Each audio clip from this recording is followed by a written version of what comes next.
A very warm welcome to all of you. My name is Anchal Tyagi and this is my YouTube channel. I will be providing you today a session on BANS 183, that is Unit 1 के ऊपर आज हम Part 3 बना रहे हैं. And the Unit 1 basically sounds like Introduction to Anthropology and Tourism. And this particular channel that you are actually viewing right now is an educational channel wherein you would be provided with the best productive content and explanation. And I have also posted part 1 and part 2. So अगर आपको आपने अभी तक part 1 and part 2 नहीं देखा है unit 1 का, please do check it in the playlist. And let's get started with today's content. तो आज हम बेसिकली कवर करेंगे अपनी सेशन के अंदर 3 टॉपिक्स को, that is tourism anthropology's history, then how tourism anthropology is basically help to study like how anthropology helps to study tourism anthropology, and what is the anthropological perspective on tourism, right? So ये 3 bullet points आज हम cover करने वाले हैं. And let's get started with tourism anthropology's history. सो जैसे हर एक discipline, हर एक जो नया फील्ड तैयार होता है वो और एक तरीके से एक पॉइंट ऑफ टाइम से उसका ओरिजिनेशन शुरू होता है. तो उसी हिसाब से जो टूरिज्म एंथ्रोपोलॉजी है उसका जो ओरिजिन हमें देखने को मिलता है, बेसिकली उसकी जो स्टार्ट हमें देखने को मिलती है कि वो कहाँ से उभरता है, वो है 1960s एंड 1970s से. सो 1960s एंड 1970s में टूरिज्म एंथ्रोपोलॉजी जो है एज अ डिस्टिंक्ट फील्ड तैयार हुआ. ठीक है, इट ग्रू सिंस 1970s और फिर 1970s से ये उभरने लगा, लाइक ये ग्रो होने लगा, राइट? तो ये ग्रो होने लगा and till from 1970s to early 1980s as new contributions were made. सबसे पहले तो 1960s से लेके 1970s से ये अपने आप में एक फील्ड तैयार होने लगा एंथ्रोपोलॉजी के अंदर. 1970s से लेके अर्ली 1980s तक बेसिकली इसने खुद की कॉन्ट्रीब्यूशंस करी. ठीक है, it made its own contributions in the field of tourism anthropology. And फिर हम देखते हैं कुछ काम भी जो पब्लिकेशंस वगैरह आई उनकी वजह से भी एंथ्रोपोलॉजी, जो टूरिज्म एंथ्रोपोलॉजी है वो और वाइडन होती गई. ठीक है, सो वेलिन स्मिथ जो थे एक अपने स्कॉलर, उन्होंने जो है अपना एक वर्क निकाला. वर्क मतलब कि यहाँ पे पब्लिकेशन है और या फिर आप बुक बोल सकते हैं. उनका जो काम था that named host and guest the anthropology of tourism. तो उनका ये जो पब्लिकेशन निकली थी, ये पहली बार निकली थी. जो इसकी फर्स्ट एडिशन थी वो 1977 में निकली थी. फिर इसकी सेकेंड एडिशन 1989 में निकली थी. तो this particular work of valine Smith basically made anthropology popular. इसने क्या किया कि एंथ्रोपोलॉजी ऑफ टूरिज्म को जो है और लोगों के बीच में ले आए, क्योंकि जब कोई पब्लिकेशन निकलती है तो लोग उसको बेसिकली एनालाइज करते हैं, रीड करते हैं, ऑब्जर्व करते हैं और अपना इंटरेस्ट डेवलप करते हैं. ठीक है, तो जब ये काम बाहर आया जनरल कॉमन लोगों के बीच में, तो एक तरीके से ये पॉपुलर हो गया, लोगों को इसके अंदर इंटरेस्ट आने लगा and it become a valid and applied area of study. ये एक वैलिड तौर पे एक स्टडी एरिया जिसके अंदर और रिसर्चेस हमें देखने को मिलेंगी आगे जाके, ये बेसिकली जो इसका सिनेरियो जो है स्टार्ट हो गया. ठीक है, फिर हम देखते हैं कि एक जर्नल भी आया जो जिसका नाम था the annuls of tourism research. तो इस पर्टिकुलर बेसिकली जर्नल के अंदर क्या होता है, एंथ्रोपोलॉजी ऑफ टूरिज्म का जो है बहुत सारे थीम्स को कवर अप किया जाता है.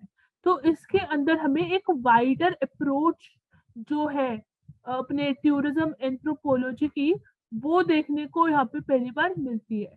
तो journal basically the annuls of tourism research gave a wider approach and it basically covered wide range of themes for anthropology of tourism या फिर tourism anthropology. Now let's move on to next slide जो दिखाती है कुछ scholars का prominent काम जो इस पर्टिकुलर फील्ड में रहा, उनका जो मुख्य काम था। सबसे पहले हम देखेंगे फिलिप पियर्स का, जो एक स्कॉलर रहे हैं, उन्होंने 1982 में अपना जो वर्क दिया था, जो कंट्रीब्यूशन की थी, वो की थी सोशल साइकोलॉजी ऑफ टूरिज्म। जब आप देखते हैं सोशल साइकोलॉजी, जो आपकी एक सेकेंड ईयर में ही जो है एक कोर्स का नाम है, तो सोशल साइकोलॉजी ऑफ टूरिज्म के ऊपर उन्होंने काम दिया था। Basically how societal factors influences tourism के ऊपर ये मेन मुद्दा रहेगा। फिर हम देखते हैं कि ग्राबर्न ने 1977 में अपनी एक कंट्रीब्यूशन दी, जिसके अंदर मेन फोकस था tourism as a form of escapism and pleasure seeking mechanism, कि कैसे टूरिज्म एक तरीके से एस्केपिज्म है। एस्केपिज्म होता है, एस्केप वर्ड से ये डिराइव हुआ है। एस्केप का मतलब होता है टू लाइक फ्ली, या बच के निकल जाना, ठीक है, बच एस्केप कर लेना। तो एस्केपिज्म मतलब कि टूरिज्म एक तरीके का एस्केपिज्म है, जिसके अंदर हम अपने नॉर्मल डेली रूटीन में से टाइम निकाल के, हम उसको छोड़ के एक वेकेशन पे चले जाते हैं, या नए टाइम को या एक फेज ऑफ टाइम को एंजॉय करने लग जाते हैं, राइट। सो उन्होंने कहा कि tourism as a form of escapism and pleasure seeking mechanism. Pleasure seeking मतलब कि प्लेजर होता है, मतलब कि सेटिस्फैक्शन मिलना, एक तरीके से सेटिस्फैक्शन मिलना, और एक तरीके से आप हैप्पी हैप्पी हो जाते हो, ठीक है। तो आपको प्लेजर मिलता है, सेटिस्फैक्शन मिलती है, खुशी मिलती है टूरिज्म के थ्रू। फिर आता है नैश की कंट्रीब्यूशन। तो नैश ने कंट्रीब्यूशन दी थी ये, इनका ईयर अभी तक मतलब हमारे जो कोर्स में प्रोवाइडेड नहीं है, तो हम इसको कंसीडर नहीं करेंगे। So Nash basically gave the work that consequential aspects of relationship between tourist and host population. उन्होंने कहा कि जो एक रिलेशनशिप तैयार हो जाती है बिटवीन टूरिस्ट एंड जिस जगह पे वो जाते हैं वहां की पॉपुलेशन के बीच में, तो उसका कॉन्सिक्वेंस क्या होगा, उसका इम्पैक्ट क्या पड़ेगा, बेसिकली उसकी इम्पैक्ट के क्या एस्पेक्ट्स हैं, कौन कौन से तरीके से एक होस्ट के और एक टूरिस्ट के बीच में जो रिलेशनशिप तैयार होता है, सो उसका इम्पैक्ट क्या पड़ता है, ठीक है। देन वी सी सेल्वन ने अपनी 1994 में कंट्रीब्यूशन दी थी। तो उन्होंने टूरिज्म के इकोनॉमिक, पॉलिटिकल, सोशल और कल्चरल एस्पेक्ट से हमें इंट्रोड्यूस कराया था। उन्होंने कहा था कि टूरिज्म के जो है बहुत सारे एस्पेक्ट्स होते हैं, बहुत सारे डोमेन्स होते हैं, लाइक बहुत सारे एरियाज होते हैं जिनमें काम चल सकता है। So the very first is economic, then political, then social, then cultural. तो इन्होंने इन सारे एस्पेक्ट्स या डोमेन्स या डायमेंशंस की तरफ हमारा जो है बेसिकली अवेयरनेस को जो है एकाग्रित किया था। Then we comes to Urry. तो उरी ने 1990 में कंट्रीब्यूशन दी थी regarding systematic study of tourist motivation, कि टूरिस्ट को मोटिवेशन क्या मिलती है टू फॉलो टूरिज्म, कि वो टूरिज्म जैसे प्रोसेस के अंदर इंडल्ज होते हैं, तो उनको उस पर्टिकुलर फिनोमिना के पीछे मोटिवेशन क्या मिलती है। तो इसके पीछे उन्होंने सिस्टमैटिक स्टडी के ऊपर फोकस दिया था। Then comes Boissevain. तो 1996 में जो है इन्होंने कंट्रीब्यूशन दी थी regarding longitudinal study of tourism and commodification of host culture. फिर कोहेन ने 1998 में दी थी टाइपोलॉजी ऑफ टूरिस्ट। डैन ने 1997 में दी थी research must contribute towards sustainable tourism. तो ये सारा जो लाइक स्कॉलर्स का जो काम रहा है, एंथ्रोपोलॉजिस्ट का जो काम रहा है कि ईयर्स के अंदर क्या काम रहा है, ये आपको मतलब ये जितनी इंफॉर्मेशन स्लाइड में है ना, इतनी ही आपको पता होनी चाहिए। इसके बाद आप आंसर राइटिंग के अंदर इनको एक्सपैंड करके अपनी बात में समझा सकते हैं, पर इतना कंटेंट आई गेस बहुत होगा, क्योंकि इसके आगे आप बस थोड़ा बहुत एक्सप्लेन कर सकते हैं एक दो लाइन के अंदर हर पॉइंट को, थोड़ा बहुत जितना आपको समझ में आता है, जितना आप बेसिकली डिराइव कर पाते हैं, एक एक दो दो लाइन में आप इनको एक्सप्लेन कर देना। नहीं भी करोगे तो भी ये बहुत सफिशिएंट है कि स्कॉलर कौन था, कौन से ईयर में उन्होंने क्या कंट्रीब्यूशन दी थी, इतना बहुत वैलिड रहेगा। ठीक है, so let's move to our next slide which is just a second. Yes, so अब बात आती है अपनी एंथ्रोपोलॉजी, लाइक टूरिज्म एंथ्रोपोलॉजी होती क्या है, तो वो देखते हैं।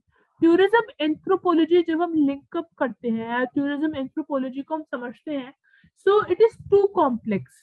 टूरिज्म एंथ्रोपोलॉजी बहुत ही कॉम्प्लेक्स फिनोमिना है, बहुत ही कॉम्प्लेक्स प्रोसेस है, मतलब कि ये इजी नहीं है, ये अपने आप में बहुत सारी चीजों को लेके बैठा हुआ है। It need to thread a number of issues. जब हम टूरिज्म और एंथ्रोपोलॉजी को लिंक करके बात समझते हैं, तो हमें ये समझ में आना चाहिए कि जब हम टूरिज्म को एंथ्रोपोलॉजी से लिंक करते हैं, तो हमें बहुत सारे डायमेंशंस को या इश्यूज को एक साथ जोड़ के, एक साथ कोरिलेट करके एक तरीके से इसकी स्टडी एरिया में पढ़ना पड़ता है। Then there is a need to see tourism's impact and local global relationship shaped. हमें एक और जो नीड हमें जो दिखती है कि वी नीड टू सी कि टूरिज्म का इम्पैक्ट क्या है, उसका असर क्या है, राइट, उसका इफेक्ट या इफेक्ट्स क्या है। फिर हम देखते हैं कि हमें ये भी देखना है कि टूरिज्म की वजह से जो लोकल ग्लोबल रिलेशनशिप है, मतलब कि आपके लोकल एरिया में ग्लोबली लोग आके आपको जो है वहां पे स्टे करते हैं, राइट। आपको देखने को मिलेगा इंडिया के बहुत सारे शहरों में, गलियों में फॉरेनर्स भी लाइक विजिट करते हैं, एक्सप्लोर करते हैं। ठीक है, तो ये जो लोकल ग्लोबल रिलेशनशिप है, ये कैसे शेप हुई, इसका क्या इम्पैक्ट रहेगा, तो हर एक चीज हमें बेसिकली कवर अप करनी पड़ती है। इसकी वजह से टूरिज्म एंथ्रोपोलॉजी थोड़ी सी कॉम्प्लेक्सिटी की तरफ चले लग जाती है। फिर हम देखते हैं कि we have like tourism anthropological perspective क्या है। So greater understanding of tourism effect on structure of society. तो एंथ्रोपोलॉजिकल पर्सपेक्टिव क्या है टूरिज्म को लेके, ये हम देख रहे हैं।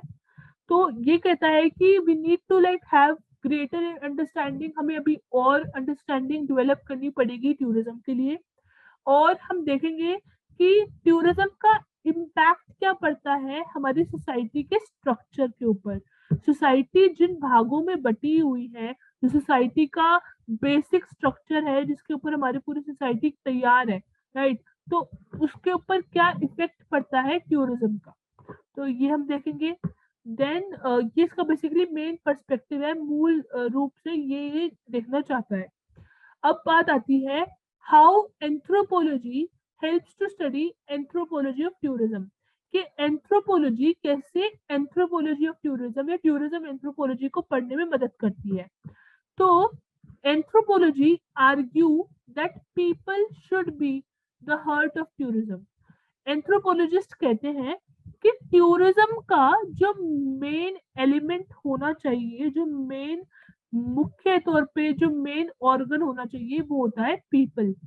पीपल मतलब वो लोग जो टूरिस्ट बन के एक जगह से दूसरी जगह पे ट्रैवल करते हैं, और पीपल में ही वो लोग जो उन टूरिस्ट को अटेंड करते हैं, उन्हें सर्विसेज प्रोवाइड करते हैं, उन्हें गुड्स एंड सर्विसेज प्रोवाइड करते हैं। तो anthropology uses critical analysis of tourism. तो एंथ्रोपोलॉजी क्या करती है, वो एक क्रिटिकल एनालिसिस करती है टूरिज्म का, इकोनॉमिक डोमेन में, एनवायरमेंटल डोमेन में, सोशल डोमेन में। मतलब कि इकोनॉमिक एंगल से, ठीक है, फिर आता है एनवायरमेंट तौर पे, और फिर सोशल एंगल से, सोसाइटल एंगल से या कल्चर एंगल से, ठीक है। फिर एंथ्रोपोलॉजी क्या करती है, it uses depth and qualitative approach to study, so that it studies human dynamics and tourism. यहाँ पे हम देख रहे हैं कि एंथ्रोपोलॉजी जो है वो कैसे टूरिज्म को समझने की कोशिश करती है।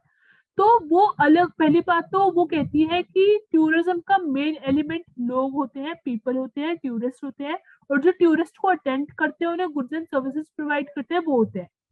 फिर एंथ्रोपोलॉजी जो है क्रिटिकल एनालिसिस यूज करती है टूरिज्म का इम्पैक्ट समझने में, या टूरिज्म की लाइक कैटेगरी समझने में, अलग अलग टाइप्स में, लाइक इकोनॉमिक सेंस में कैसे टूरिज्म का रोल है, एनवायरमेंटल साइड में टूरिज्म का रोल क्या है, सोसाइटी के अंदर टूरिज्म का क्या रोल होता है।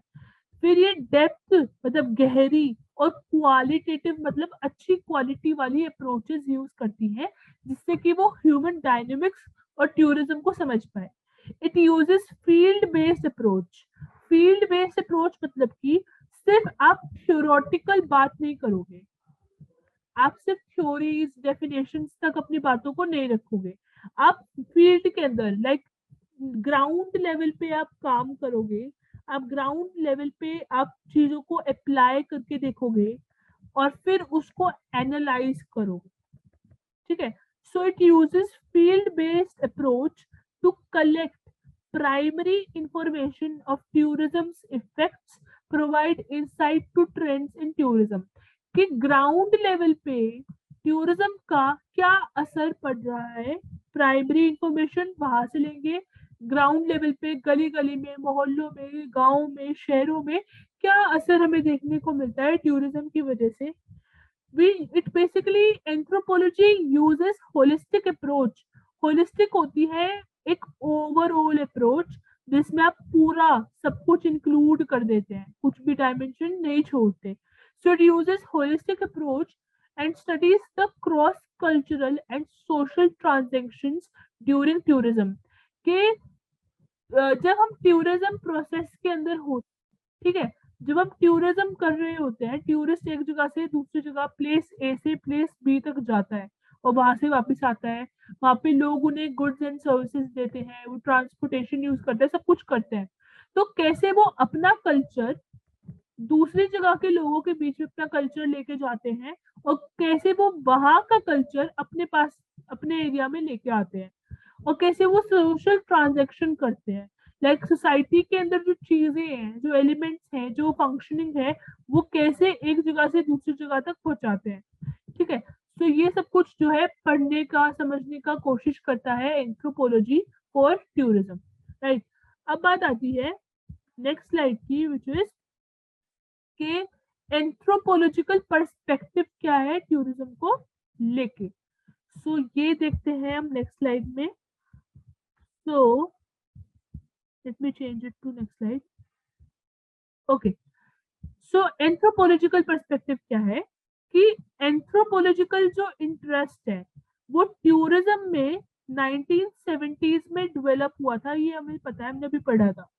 ठीक है, इट लीड्स टू, इसकी वजह से क्या होता है, अब एक well established area of inquiry हो गया है।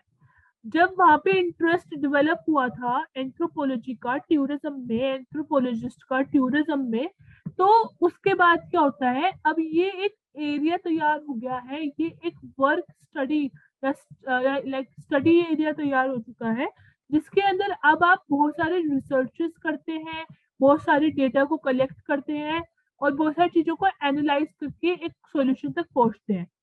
अब आप देखते हैं कि इसकी वजह से भी क्या होता है, क्योंकि पहले इंटरेस्ट तैयार हुआ, फिर आप इंक्वायरी करते हैं मतलब कि रिसर्चेस करते हैं इस फील्ड के अंदर, और अब क्या होता है, अब फ्यूचर इम्प्रूवमेंट हमें देखने को मिलती है कि अब रिसर्च तो तैयार हो गई थी, अब आप बेसिक रिसर्चेस भी करते हैं और आप अप्लाइड रिसर्चेस भी करते हैं।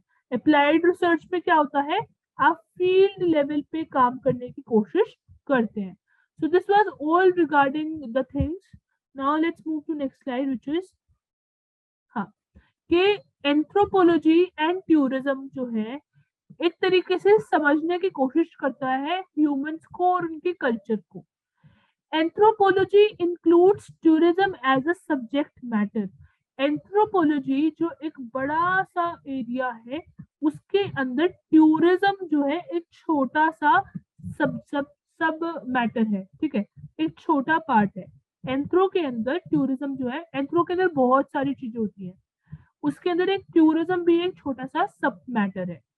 तो जिसके अंदर वो समझता है कल्चर कॉन्टैक्ट को और कैसे कल्चर चेंज होता है टूरिज्म की वजह से। फिर हम देखते हैं एंथ्रोपोलॉजिस्ट क्या करते हैं, they observe tourist as a agent of contact between culture. तो एंथ्रोपोलॉजिस्ट क्या क्या करते हैं, वो ऑब्जर्वेशन रिसर्च वगैरह सब कुछ करते हैं। तो वो ये क्या समझते हैं कि जो टूरिस्ट होता है ना, जो एक प्लेस ए से प्लेस बी तक जाता है तो वो एजेंट होता है एक तरीके से। वो एक तरीके से क्या होता है, एजेंट होता है जो कल्चर्स को, अलग अलग कल्चर्स को एक दूसरे से लिंक करने में या जोड़ने में, समझने में हेल्प करता है। So anthropologists directly or indirectly causes change in less developed areas. Basically anthropologists ये भी समझते हैं कि टूरिज्म की वजह से कहीं ना कहीं, या तो सीधे सीधे या घुमा फिरा के, डायरेक्टली और इनडायरेक्टली, जो पिछड़े हुए इलाके होते हैं, जो लेस डेवलप्ड एरियाज होते हैं, वहां पे टूरिज्म की वजह से इम्पैक्ट हमें देखने को मिलता है। तो anthropologist defines tourism as a leisure activity and tourist as a leisured traveler at primary stage.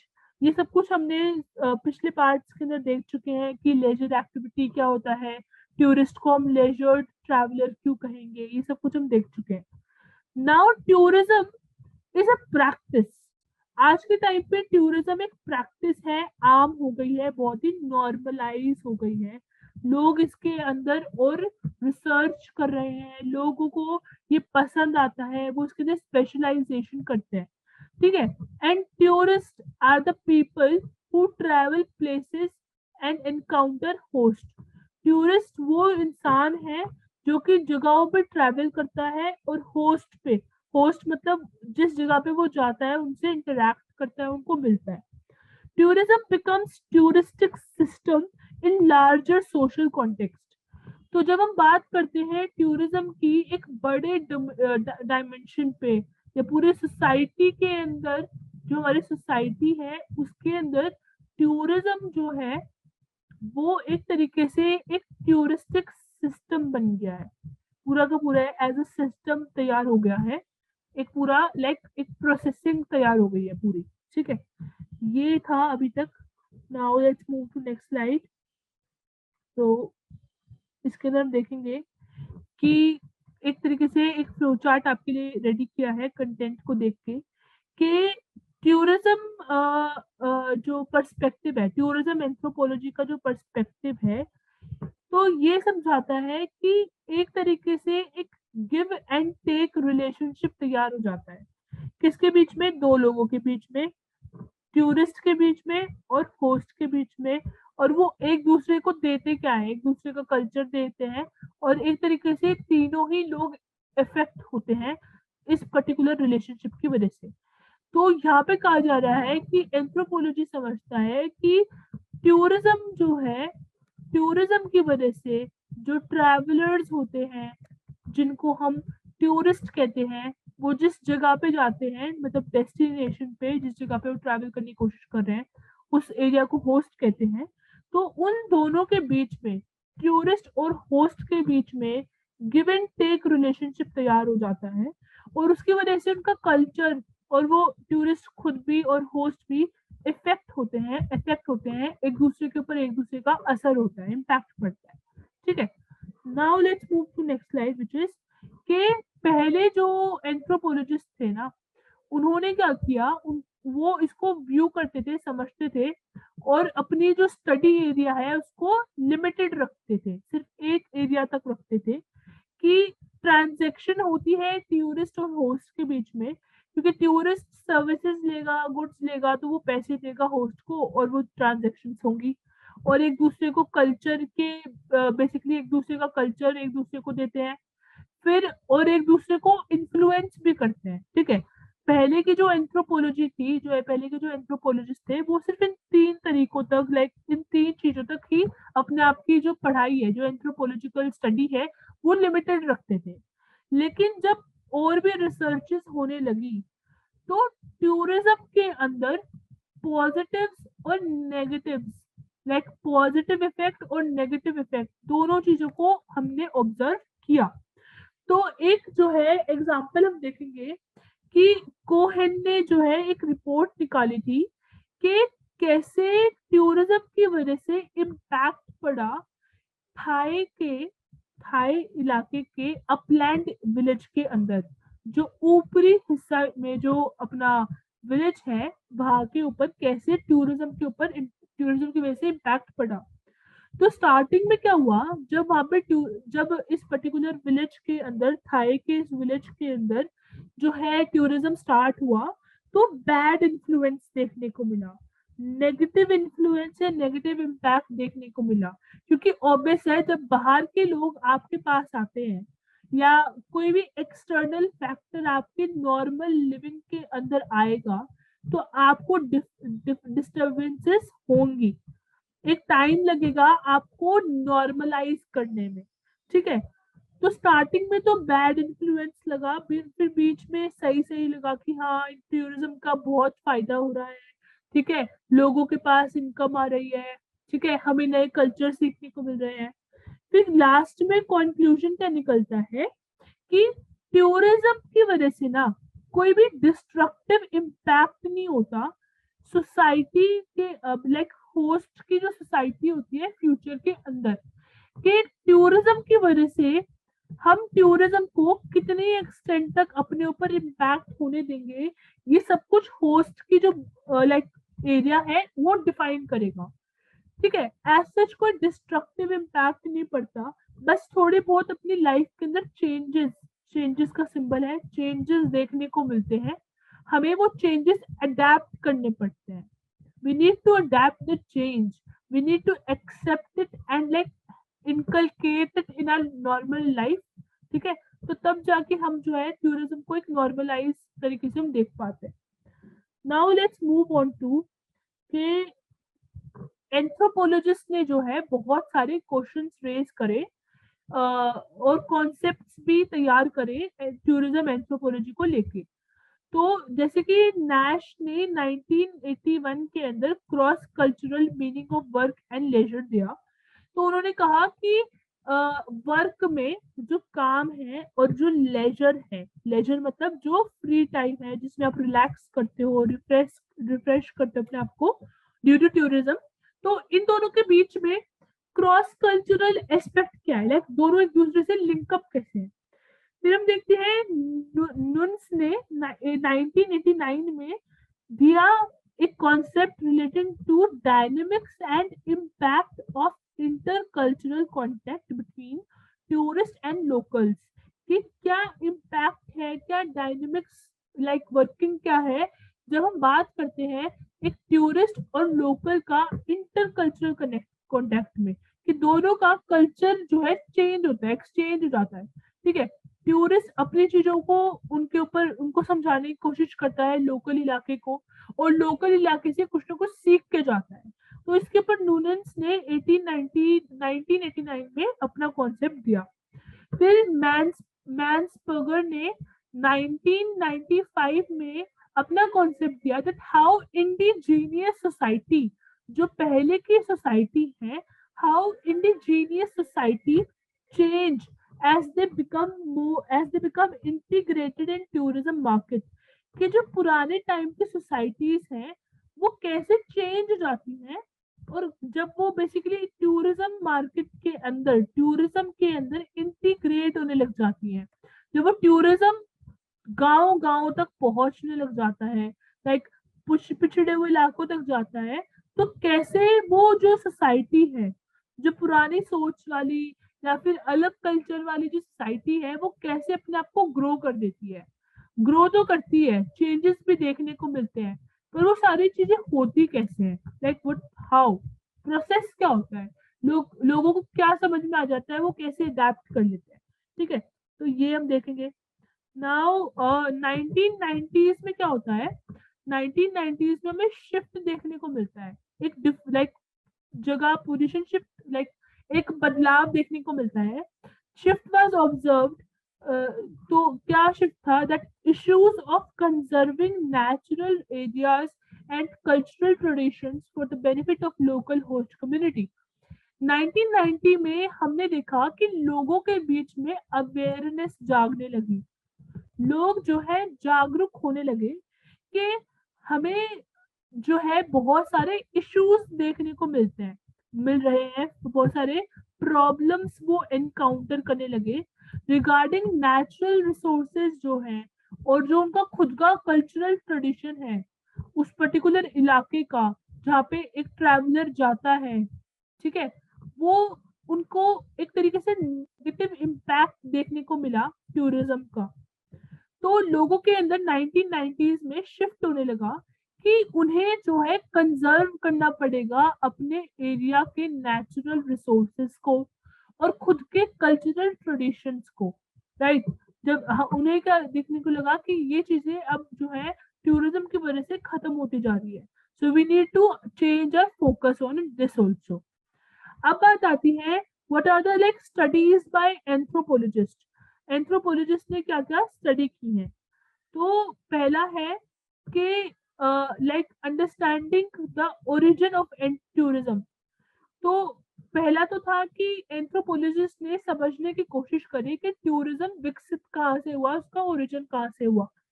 तो उनके हिसाब से फोकस क्या रहा उसमें, टूरिस्ट। फोकस में कौन रहे, टूरिस्ट। और इस जब वो टूरिज्म समझने लगे स्टार्टिंग में, तो वो अपना फोकस टूरिस्ट के ऊपर रखते थे और उन्होंने लोकल होस्ट पॉपुलेशन के ऊपर ध्यान नहीं दिया। मतलब कि जिस जगह पे, जिस डेस्टिनेशन पे टूरिस्ट जा रहा है लेजर टाइम लेने के लिए, रिलैक्स करने के लिए, एक्सप्लोर करने के लिए, तो उस लोकल होस्ट पॉपुलेशन के ऊपर फोकस नहीं दिया, सिर्फ फोकस दिया टूरिस्ट के ऊपर। जब बेसिकली जब एंथ्रोपोलॉजिस्ट काम स्टार्ट कर रहे थे टूरिज्म के ऊपर, ठीक है, स्टार्टिंग में ये सब कुछ हुआ। फिर हम देखते हैं कि एक और चीज जो अपने एंथ्रोपोलॉजिस्ट ने की वो थी to analyse the impact of tourism, कि टूरिज्म का इम्पैक्ट क्या है।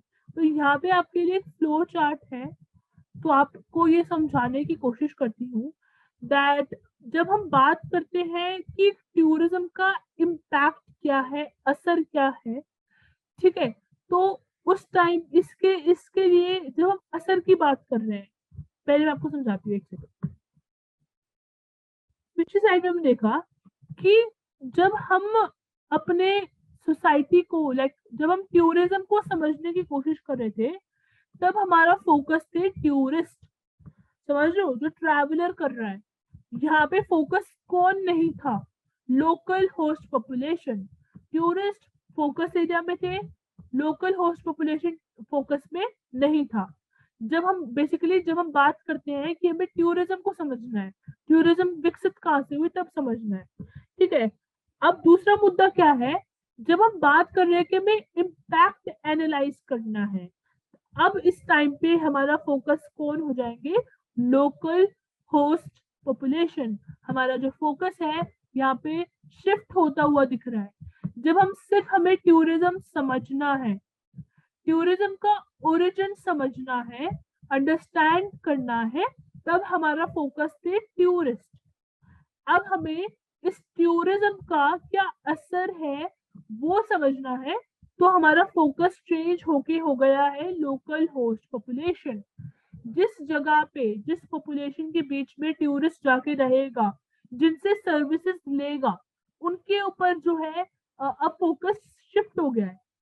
यहाँ पे जो है, जो एंथ्रोपोलॉजिस्ट हैं वो करते हैं पार्शियल एनालिसिस।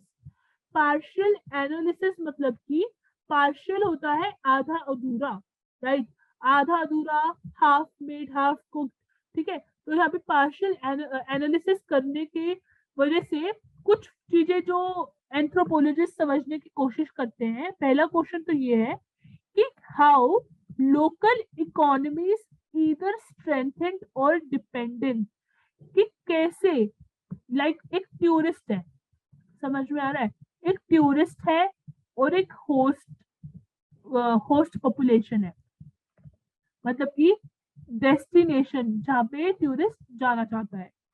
तो अब पहले पूछा जाएगा क्वेश्चन कि ये जो लोकल पॉपुलेशन है, let me change the colour, तो ये जो लोकल पॉपुलेशन है, कि ये जो पॉपुलेशन है ये टूरिस्ट के ऊपर निर्भर रखती है, लाइक हाउ लाइक अगर कोई पॉपुलेशन टूरिस्ट के ऊपर डिपेंडेंट है, कि वहां के लोगों का रोजगार ही टूरिस्ट के ऊपर डिपेंडेंसी की वजह से चलता है, उनका काम भी सारा टूरिस्ट की वजह से चलता है। जैसे कि अगर आपको एग्जांपल दूं तो गोवा, है ना, तो गोवा हो गया, और शिमला का कुछ इलाका हो गया, या फिर बहुत सारे जो ये अपने जो टेम्पल बेस्ड सिटीज होती हैं, वहां पे भी major population as a tourist जाती है। वहां के जो आसपास आप स्टॉल्स देखेंगे, उस पर्टिकुलर शहर के जो लोग हैं वो सब टूरिज्म की वजह से ही सरवाइव कर पा रहे हैं। ठीक है, तो कैसे होस्ट पॉपुलेशन टूरिज्म पे डिपेंडेंट है, या होस्ट पॉपुलेशन के लिए टूरिज्म एक स्ट्रेंथ है। सेकंड क्वेश्चन जो उठता है वो है कि हाउ मच सिग्निफिकेंट और मीनिंगलेस दे बिकम, कि टूरिज्म या फिर टूरिस्ट होस्ट पॉपुलेशन के लिए कितना इम्पोर्टेंट है, अगर इम्पोर्टेंट नहीं है तो कितना मीनिंगलेस है, कितना या फिर इनइम्पोर्टेंट है। ठीक है, या तो आप होस्ट पॉपुलेशन अगर आप हो तो आप टूरिस्ट पे या तो निर्भर करोगे या फिर आप नहीं करोगे, या तो आपके लिए टूरिस्ट इम्पोर्टेंट है या फिर मीनिंगलेस है। ठीक है, ये क्वेश्चन अराइज हुए जब हम बात करते हैं इम्पैक्ट की। फिर बात आती है कि what are the impacts of tourism. तो इम्पैक्ट हो रहा है इकोनॉमिक और सोशल और कल्चरल एस्पेक्ट्स के अंदर। तो इसके कुछ एग्जाम्पल हैं कि आपको देखने को मिलेगा कि ऑल्टर्ड ह्यूमन बिहेवियर, लोगों का जो पहले बिहेवियर था और जो अब बिहेवियर है ड्यू टू टूरिज्म चेंज हो जाता है। चेंजेस इन इंफ्रास्ट्रक्चर, बहुत सारे स्टेट्स और शहरों में तो ऐसी ऐसी प्लेसेस डेवलप की जाती है बाय गवर्नमेंट कि वहां पे टूरिस्ट अट्रैक्ट हो, वहां पे और लोग आए, आके विजिट करें, वहां की इकोनॉमी बूस्ट हो। फिर बात आती है एम्प्लॉयमेंट की। एम्प्लॉयमेंट मतलब कि रोजगार। जब आप देखते हैं कि आप टूरिज्म कर रहे हैं तो आप जिस जगह पे जा रहे हैं वहां पे जाके आप लोगों को रोजगार दे रहे हैं, लोग होटल्स खोलेंगे, रेलवे तैयार करेंगे, सब कुछ होगा। फिर आता है एनवायरमेंटल चेंजेस। एनवायरमेंटल चेंजेस भी हमें देखने को मिलते हैं, बिकॉज क्या पता है लोग वहां पे जाके पॉल्यूशन फैलाते हो। ठीक है, और भी बहुत सारे लाइक एक पूरे लाइक एक पर्टिकुलर पॉइंट ऑफ टाइम पे वहां पे पॉपुलेशन बढ़ जाती हो, ठीक है, ओवर पॉपुलेशन हो जाती हो, तो उसकी वजह से बहुत सारे चेंजेस हमें देखने को मिलते हैं। रिसोर्सेज खत्म हो जाएंगे, एरिया पे डिस्ट्रॉय होगा। ठीक है, तो ये सारा इम्पैक्ट की बात चल रही है। ओके, तो this was all for now. अब ये पार्ट खत्म होता है, and thanks a lot guys for staying tuned.